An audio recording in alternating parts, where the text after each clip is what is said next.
Okay, I think we can start now. Um, Welcome everyone to Phala and Friends. We have InvArch today with us. And so let's just start it. So we have Marvin Tong, of course, everyone's familiar, the co-founder of Phala Network. And my name is Jojo. I will be today's host. I am in charge of global marketing. And we also have Dakota, who is the founder of InvArch. Hi, guys. How are you doing? Hello, pretty Great. well. Yeah. Hi, Jojo. Yeah, I guess it's not a perfect time for our West Coast audience, but yeah, still glad to meet InVarch team here. Yeah. I'm as always, I'm super excited to have the chance to come and speak to not just to our community who's present, but also to your community as well. And I always love the opportunity to speak with Marvin, of course. So here, Me too. Awesome, awesome.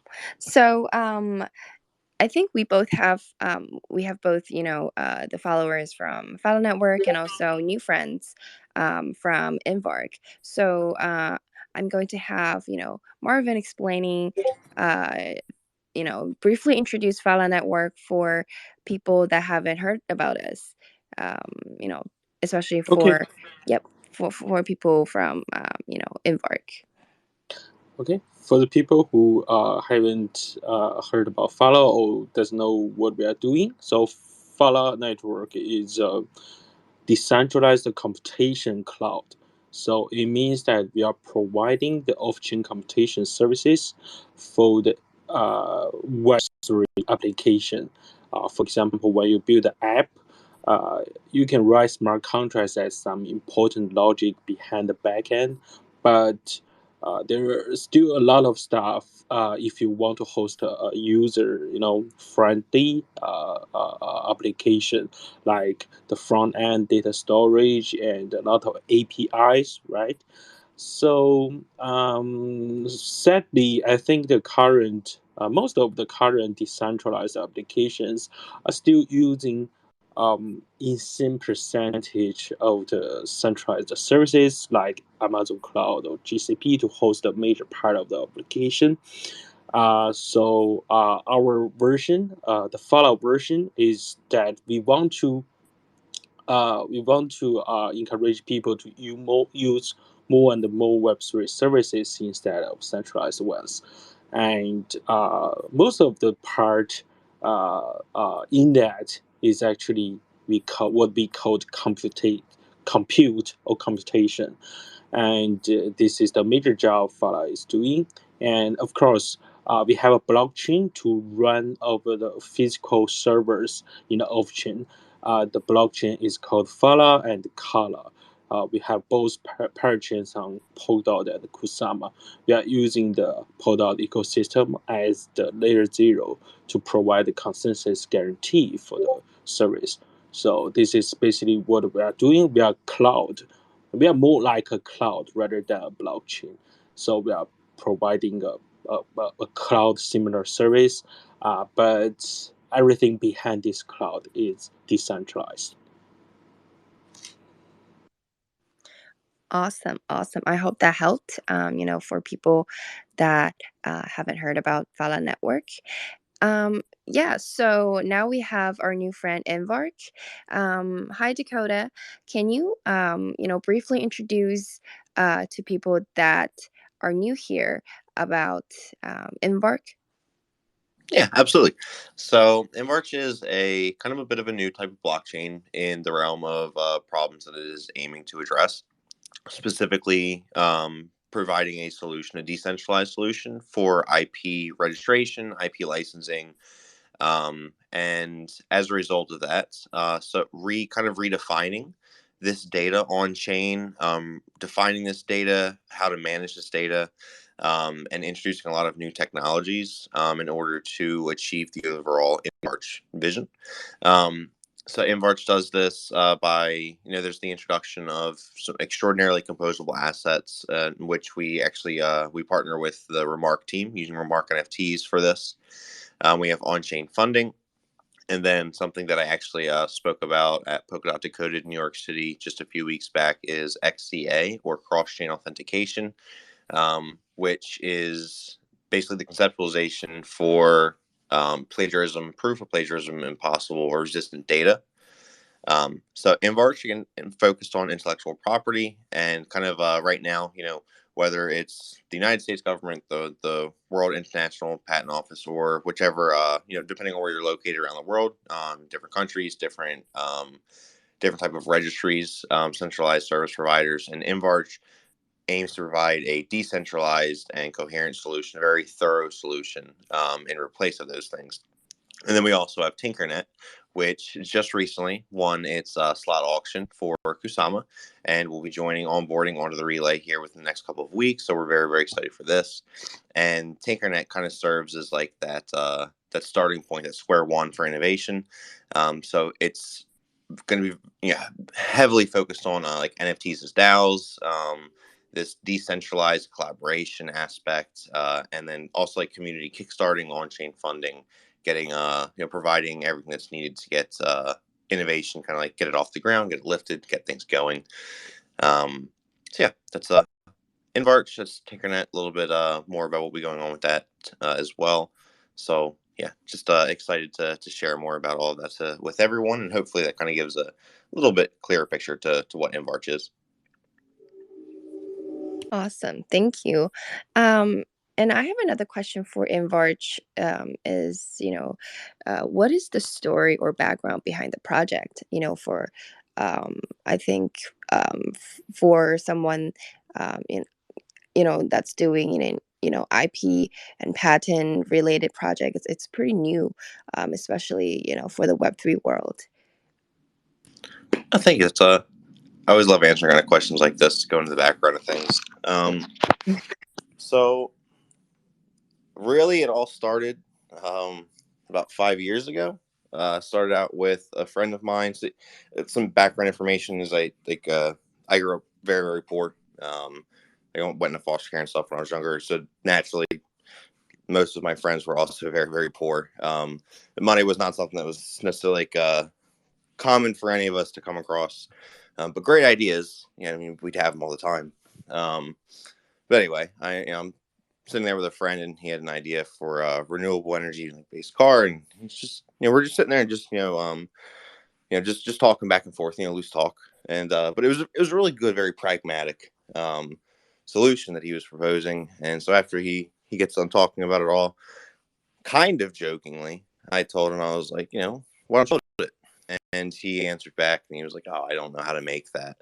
And even though he may have just described the what it was he was proposing, but when it came down to like the nitty gritty, like how to actually build this thing, there was obviously a knowledge gap. My friend had never built a car before, so but nonetheless, it was a great idea. And in that moment, radically different from what it is. What is the InvArch today is radically different from this first idea 5 years ago. But it all started out 5 years ago as the desire to build an application, to build a tool, resource using the internet that could connect thinkers and doers. So people who had great ideas with people who had the skills or the resources that they were otherwise missing in order to bring their idea, their IP, to fruition, to make it a reality. So 5 years ago, it all started out with that idea, that thought, and it was a really, really powerful feeling when the idea came across me. Like, I'm not gonna lie, I very literally jumped up and I knew what I had, idea wise, but there were still some pain points. For example, I would ask myself questions like, how do you store an idea? How do you compose an idea? How do you protect an idea? And these were questions that I actually sat on and focused on for a while. And it wasn't until I came across blockchain technology that it was kind of like watching the puzzle pieces just kind of fit into place in a way. And after coming across NFT technology, blockchain technology, and realizing the potential, like I saw the space where it was in that moment, of course. Like when I first came across JPEGs, I think in that moment, not JPEGs, NFTs. It was when they were using them for like JPEG, basically like example JPEGs, PNGs. It was just um, like the board API clubs and things like that that you were seeing taking off. So that was like really the only big like use case you were seeing. But what I was realizing is the potential for so much more than this, and as many other people in the space were as well. But with all that, realizing that like this could be the key, this could be the difference for a lot of the problems that I'm trying to solve, and this technology may or may not solve like provide like as it is today may or may not solve all of the problems that I'm looking to solve, but I do know that with a little bit of innovation using this technology, those solutions are possible. um, about a year ago, so like be transparent, so a year ago, I was homeless, and I kind of figured there was, yeah, I'd gone through like a lot of like personal things in life. I'll be honest, I was extraordinarily depressed. Um, and the one thing that like really did keep me going was InvArch. And even though like at this point in time I hadn't started yet, but just like this like inner responsibility, like I can't really describe it too much. Like it's just this burning light. It wasn't gonna go out, it couldn't go out, and I felt like this responsibility. Like I have to do this. I have to make sure that this becomes realized one day. And I guess with that, I mean, I figured there's nothing more to lose. I need to go for this, and I started to reach out to several individuals. I started to build up my network. I started to grow the InvArch team. I welcomed individuals like Madungus, like Gabe, to the team we have. Or now we have a much larger team as well. Got everything together. Got a Web3 grant. Got into the Substrate Builders program. Just started building, and was really, really, really focused on. I was humbled, by the individuals I was working around and having the chance to speak with. So I was really focused on, I guess you could say, like validation, like proving not myself, but proving the tech. Like that way, when I might like to some, I might be new in this space, but one thing I wanted to make like very evident is that I may or may not be new to people, but this technology is going to be revolutionary. And no matter who you are, I want it to speak for itself, and I want to prove that. And was a big focus between then and now. But yeah, 5 years, a lot of conceptualization, a lot of hard work, a lot of grinding, and to be honest, a lot of busting my ass. But I absolutely love this, and yeah, that's the story of InvArch yet to date. Wow, thank you. That was really really impressive. Um, yeah. Thank So I think for my next question is, since you just mentioned about the technology that was that you were impressed about. Could you explain in the simplest language to the audience the technology behind InvArch? Yeah, absolutely. So starting out, well, okay, let me explain this way. So InvArch is comprised of three protocols. There is the InV4 protocol, the OSIF protocol, and the XCA protocol. The InV4 protocol is primarily focused on asset, i.e., file, but asset composability and collaboration. So with that, we fuse the power. We fuse the power of like from Arc NFTs, which are extraordinarily like omnicomposable. It's NFTs, owning NFTs. It's very similar to the idea of having a folder, and inside of that folder, you have other files and folders. Um, it might seem like rudimentary, but it's very, very important um, concept, because with these, unlike files and folders that are just on your desktop, these files and folders have things called CIDs.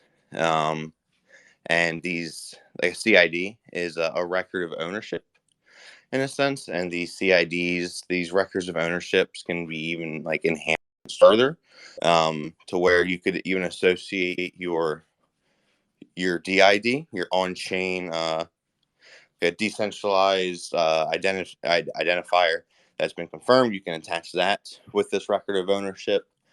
So it's very, very important there. Because file composability, and this might, to be completely honest, file composability in itself, the composability of assets, what we're seeing in Web3, it is revolutionary because it hasn't existed in Web3 yet. But the ability to have this level of composability to construct files and things like that, to construct things using files and things like that, that's not necessarily new. But it is these records of ownership that is new, that is revolutionary, that is very powerful. They are immutable. And so we tap into that technology. We also have on-chain licenses. So imagine attached to the asset or attached to your NFT or NFTs is you kind of have, it can be something very simple, like let's say your NFTs are just, it's a bunch of code. Then this could be something like a version agreement, and like an MIT open source license, or it could become something increasingly complex to where this license could essentially kind of serve as like a smart contract where different variables and actors are defined, but there is a trustless agreement that is executed and carried out over the course of said license. We have multi-class fungible tokens, which are another new concept, kind of. So we're familiar with like refungible tokens. A refungible token or an RFT is an NFT, so non-fungible token that then, so its owner is referenced as an asset ID, but that asset ID is actually a fungible asset. So in this example, let's say like there's a million of them. There could be however many of these fungible tokens, a million, 1,633. It doesn't matter. But attached to, you have the asset ID that's referenced. So now the ownership is kind of fractionalized across all of those different fungible tokens, and it gives it refungible characteristics. So we have that, but we also have the multi-class fungible tokens. And the reason for this, it is just for freedom of, I guess, developments, freedom for possibilities. But with this, you could have an NFT that has one class of fungible tokens. Let's say there's 50 of these, and then it has another class of fungible tokens. You could say there's 1,000 of those, and they're all separate, but they're all attached to the same asset. And a developer, so you could have it to where they have this interrelationship with one another. There's different fungibles of tokens, or you can, they really are completely separate. One just represent, let's say, legal copyright ownership. Other one just represents so like access rights, in order to actually work on said asset or to have access to edit said access or said asset. You could have other tokens which serve as like, to purchase these is to actually like have access for use, or to lease. You could lease said tokens for access, etc. Whatever is like needed. The point is that it's there for just absolute freedom for all of the possibilities of what can be done. And then, see, we have the assets, we have the on-chain licensing, the fungible tokens. That's InvArch. Sorry, it can be a bit of a lot, but it's extraordinarily powerful protocol. Next to InvArch, and InvArch is also the foundation for which a lot of things with InvArch is possible. We were after the fact that if people are going to collaborate, we need them to have uninhibited abilities to do just that, to collaborate. So if someone has an asset and for lack of better words, they want to fuse it with another asset, then they need to be able to do exactly that. And that is that's what we've achieved. We have OSIF, which is on-chain innovation funding.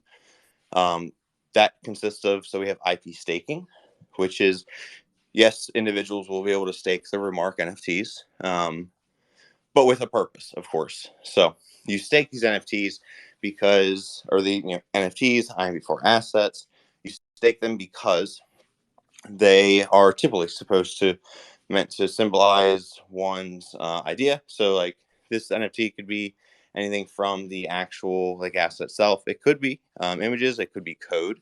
It could be a DApp that's being made or an application that's being made. It could be a song, a soundtrack. It could be a book that's being covered. There's so many different things that it could be used. But individuals are able to propose their idea. They are, they're trying to get kickstarters. They're trying to get going. Propose that by staking it. Individuals, similar to, I often use this as an example, similar to DApp staking with Astar. If you ever participate with that process, it's very nice, very seamless. You choose the like project that is available that you support, and then at no cost to you, what you do is you're essentially like your staking weight has voting weight like tied to it, and what you're doing is you're throwing your voting weight behind you when you choose a project to support, and then depending on that voting weight plus all the other voting weight that has been administered through the process, there are network like there's funds generated through inflation administered through the network to these assets, the owners of these assets, to help with the development, to help fund the development of them. So there's IP staking, IP farming, and then IP donations. IP farming is kind of similar to like on-chain ICO, and it's just with some safety mechanisms in place to protect contributors from scams or unpopular projects that never really take off. And IP donations is a transparent way for doing kind of just what the name implies, and that is donating to other projects depending on where you live around the globe. These donations can be tax deductible. Obviously, that's not the case for everyone. Different regions, different laws, and things like that. But for some, this could be an extremely powerful tool for philanthropy. And last but not least, we have XCA, or cross-chain authentication, which using several different hashing algorithms produces something called an IHP, an intellectual hash print. It computes this for all assets across Web3 and even that exist on public databases for Web2. Creates these intellectual hash prints for assets, indexes them, cross-reference them against one another, computes the status, update status for these assets, and realizes a network or a process for plagiarism-resistant assets in Web3. Sorry, that was kind of a long ramble there, but yeah, that's InvArch. That's a lot of fresh information to the audience, also to me. So yeah, I mean, we made together, right, in Austin, in DC, and in New York, especially during the time in NYC and MT. I'm not sure you, but for me, I think I came out with some new ideas. But I ask like to that which type of the problems you see in IP protection, or just the IP related stuff, issues during the travel in NYC and MT. For example, for me, um, I'm not sure how many audience know that, but like a couple of weeks ago, some guy um, um, folk the yoga lives series collections, like the boat ape, right? And he claimed that because he doesn't like the potential racist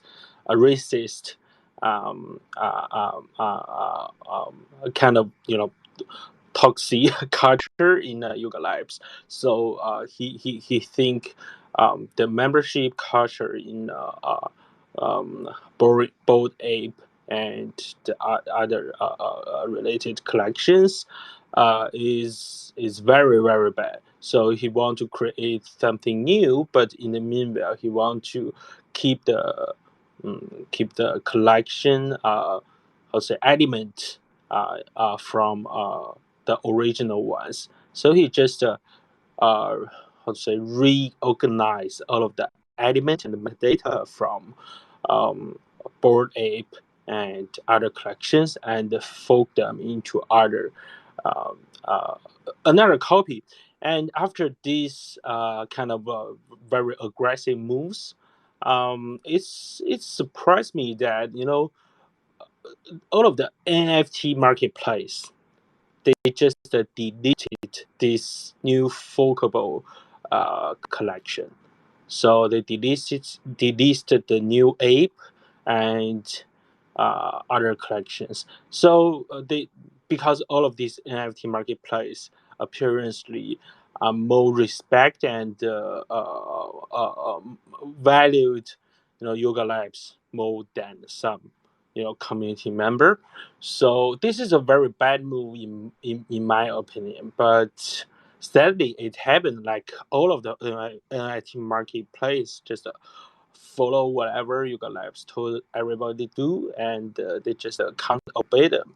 So this, I think this kind of issues are also some type of opportunity, big opportunity for protocols like InvArch. But it's just my personal point of view. But I'm not sure what you see, in the IP related issues in NFT and metaverse business. Like, like Dakota, what do you think is the most important issue in the current business now, related with what you are doing? Yeah. So honestly, I I could probably go on like different tangents about like different topics I think are really really powerful. But to keep it concise, as far as what do I believe is most essential, like what is a big dynamic of InvArch that is critical, like what makes it significant for the future of Web3, and it has to come down with like the cross-chain authentication, be a trustless, decentralized solution for um, authenticating assets, their metadata, but then also protecting those assets, again, in a seamless and a transparent and trustless way through, at the very least, a trustless solution for updating the statuses of these assets, for which then something like OpenSea could have a system that all acts on. But the reason I say that's very very important is because the of huge significance for Web3 is it's able to take away, like, it's nothing against necessarily like these individuals, but we've seen what happens. We've seen the baggage that gets built up. We've seen the issues over eventually, like as these projects and these teams grow, like as OpenSea, or what was once a little Facebook company, grows to this giant corporation with a lot of power, and they have all this baggage. And the purpose of Web3 is it's our opportunity to kind of cut out a lot of these like third party services. So like with something like OpenSea, these like OpenSea isn't necessarily like a massively centralized. It is centralized to an extent though, but it's not a massively like centralized thing. But one thing that would always keep that essence of centralization throughout these platforms is the fact that there isn't a trustless or decentralized solution for um, like metadata authentication, asset authentication, file tracking. So they have to be around. So when someone like Yuga Labs says, "Hey, we have a problem," you're now there's a group of individuals who are making a closed door decision. I mean, as far as I'm aware, there's not really much transparency in these processes, nor do I think that they understand how to go about transparency with these processes.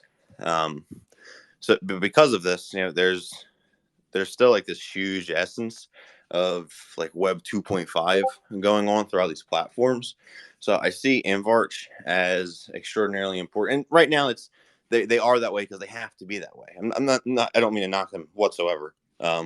They are that way because there is no other solution. But with InvArch with cross-chain authentication. So where you'd have it, so with the like what you were giving, so someone they fork all the NFTs and move things around, they would still have. So in this case, it's like if there was the exact matches, like if someone had just ripped them as they are, then there's something called a min hash, which would be used to detect that. It would detect the one-to-one matches. But so in this instance, someone they forked you they forked Bored Ape, and then they use that to change some of the metadata around. So there will be some technical differences then there with this. Well, that's where we have something called a hash, which detects something called a Hamming distance, and a Hamming distance can kind of be seen as like a score for similarities, but this system can get extremely intricate to where it is checking the score for similarities between components, and then so even though those components are moved about, it's still identifying them, catching those the similarities, the rips, and then at the very least can have a trustless solution for when these are computed, when they are detected, sending notifications, and then even at the application layer, it could be something could be in place to where once these statuses are computed, that the status or the visibility online for those assets is automatically affected, and so it provides the opportunity for a more truly decentralized Web3, not just in the sense of like more than just a project that's owned by like multiple people, more than decentralization in that sense. But this really paves the way for services, a continuation of services to exist and take place over the internet without the requirements or intervening of individuals or closed door decision making, which I think is very important.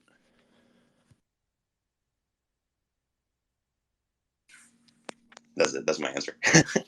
Awesome, awesome, man. Okay, and congrats for the successful uh, winning on Kusama auction for Oh, thank Tinkernet. yeah, And thank you to really everyone who participated in that. I just want to say like that was I had never obviously never gone for a no one on the team really. We never like done a crowd loan before, so it was a lot of we were nervous, of course. This means a lot to us. So, this was like and we have our community and this support's been so great, but this was like our first global instance of actually seeing where that support would lead us, and we are again we're really really grateful for everyone who contributed. So, I just want to just say that again. I'm eternally grateful for that. So, thank you. yeah, go through it by Kusama first, then you got like um, then you got more time and experience to prepare for a product. Definitely. So, what are your plans after Tinkernet is launching on Kusama, except let's say initial token and distributed reward?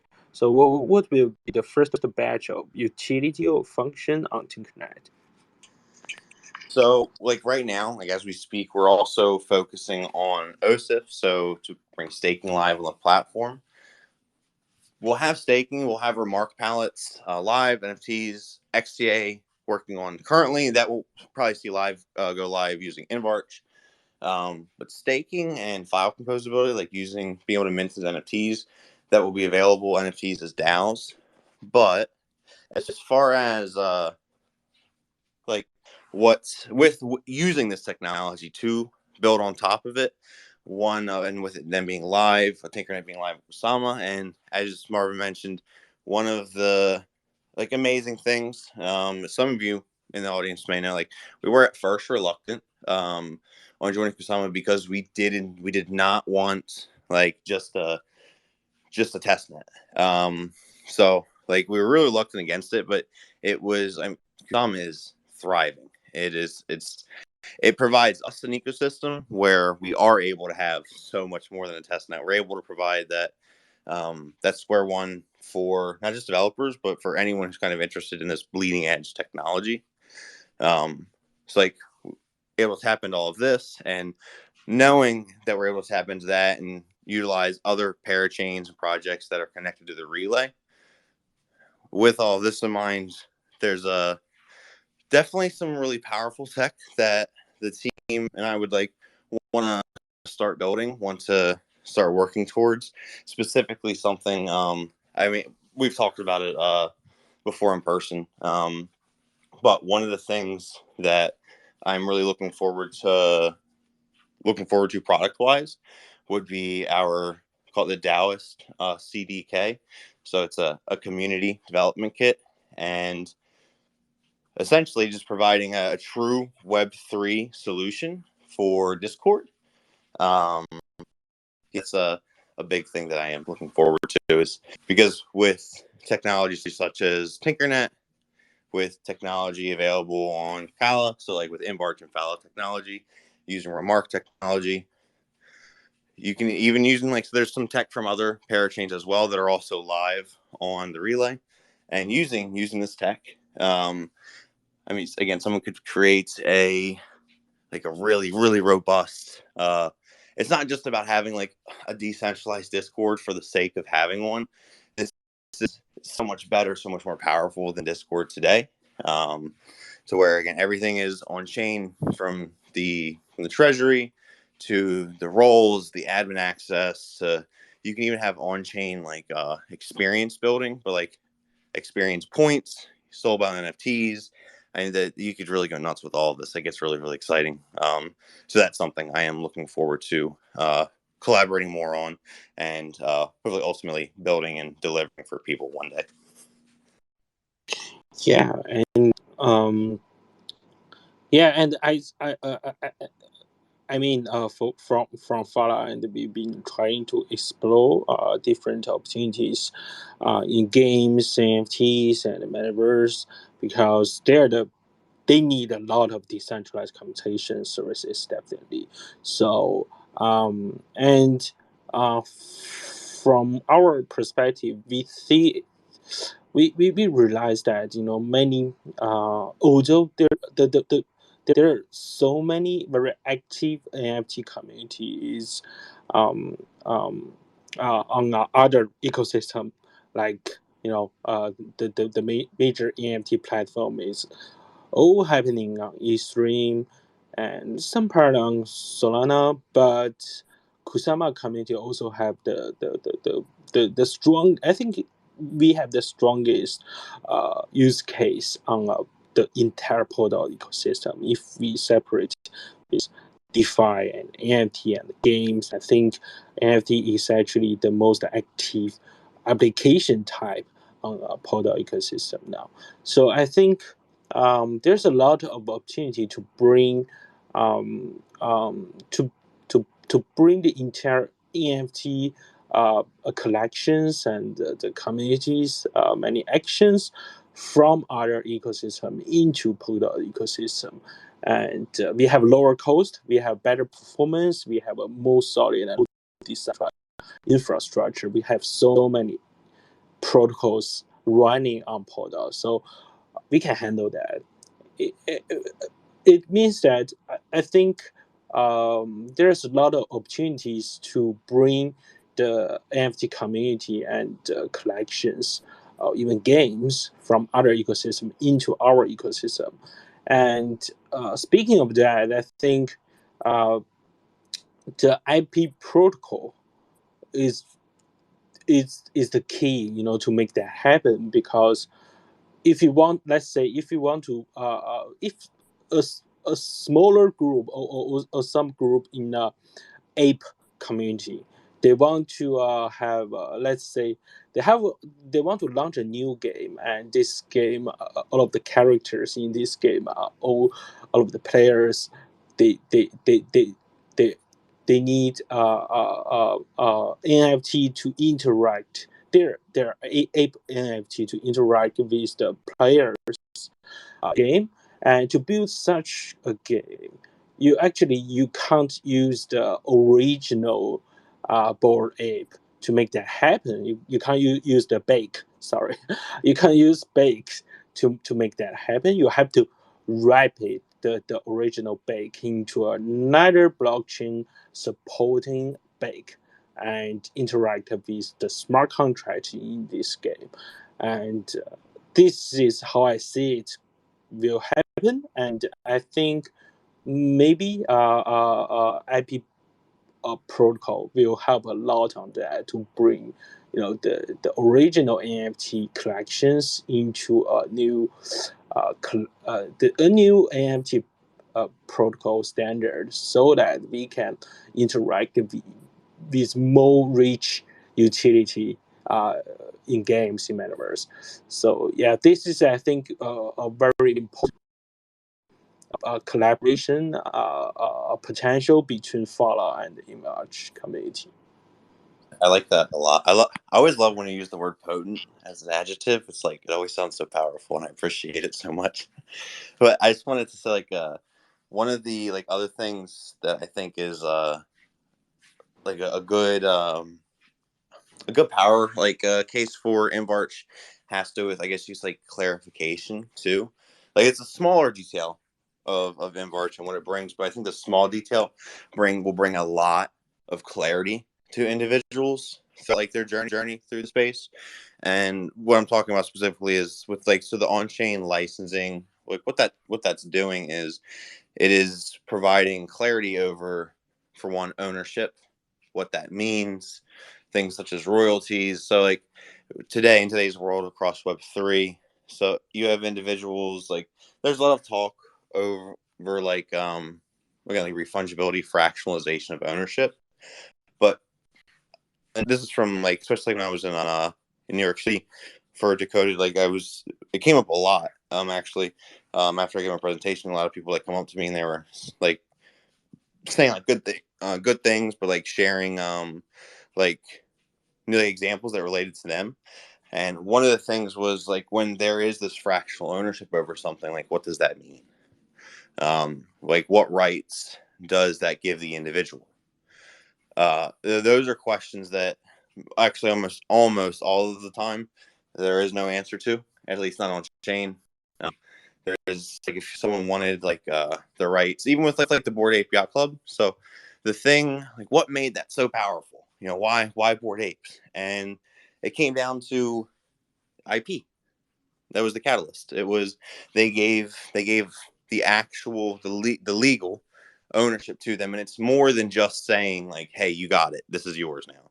They actually had sent them in a separate transaction, but had sent them the actual IP rights to those assets, which is why you then see people like they have a burger shop and it is themed after their Bored Ape. You see individuals like Snoop Dogg and Eminem. They just made a music video, and throughout the music video, it is the Bored Apes that they own.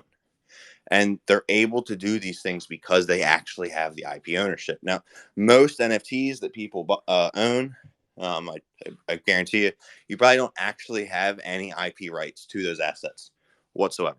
Um, not legally, at least definitely not where you cannot make any assumption because there is no declaration of such. And so with InvArch, it brings clarity over that process by like baking these into the assets, pegging them to the assets, and then like also like royalties, streamlining those assets. So we talk about like music NFTs a lot. Like this is we just like this is like a really big use case. It'll be really huge, and I do agree it will be. But one of the big things I think it would be a huge use case, not just for individual artists and how they're able to market their products and how they're able to generate revenue for their creative work, but also when it comes to collaboration, the streamlining the process of royalties and documenting like ownership, IP rights over collective works.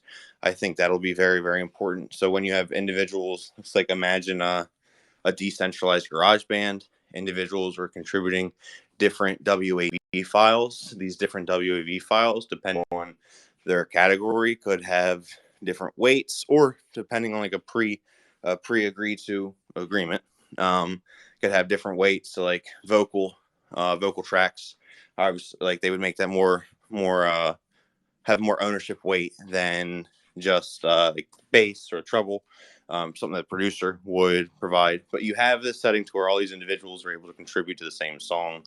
And then based off these weights, the royalties accumulated from the success of said song can then be streamlined and facilitated, allocated towards those who have said rights to their royalty claims. So it's like the ability to streamline and bring clarity to a lot of these processes, I think, would be really, really important because, to summarize, there's just a lot of uncertainty around it today. There really is. There's a lot of unclarity. There's a lot of unknowns, a lot of assumptions. And InvArch, a big goal is to kind of remove a lot of the gray where it is, where it can be removed, and provide some black and white, more crystal clear understanding to things. Yeah, and I believe, yeah, this is some situation happen on almost any startup. We need to explore what's the best production market fit to the protocol, and the market also evolved all the time. They change all the time. Who knows what happened next year?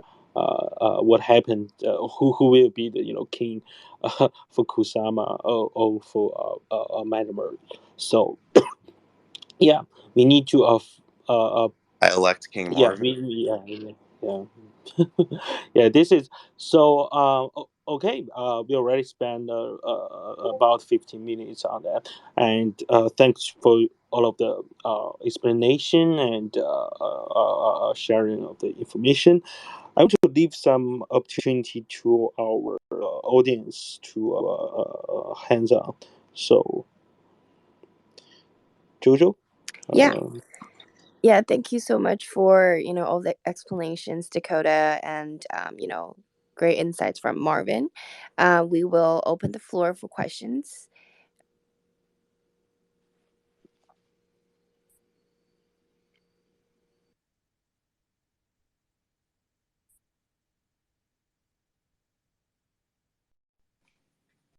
One question, that's okay.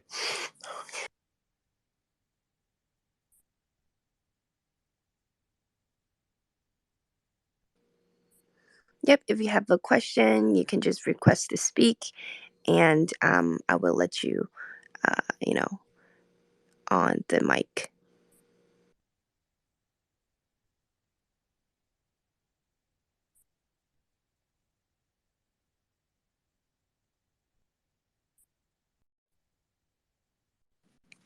While we're waiting, I just want to say I just saw them here. Shout out and also hello to Alpha Airdrop.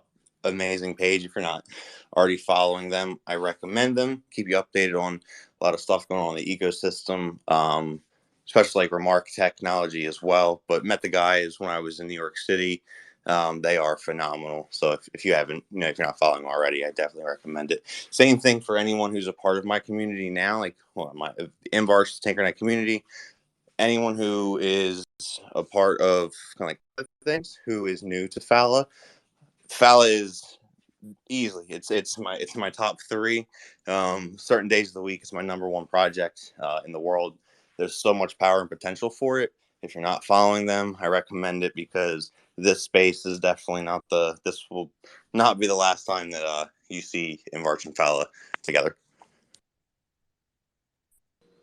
Definitely, definitely. Thank you, man. Okay, I guess we don't have any questions from the audience. So thank you for your time, Dakota and everyone. And thank you, Jojo, for hosting. And Yeah, thank you. thank you, Yeah, Marvin, as well. I always love the chance to speak with you. It's yeah, always an you honor. too.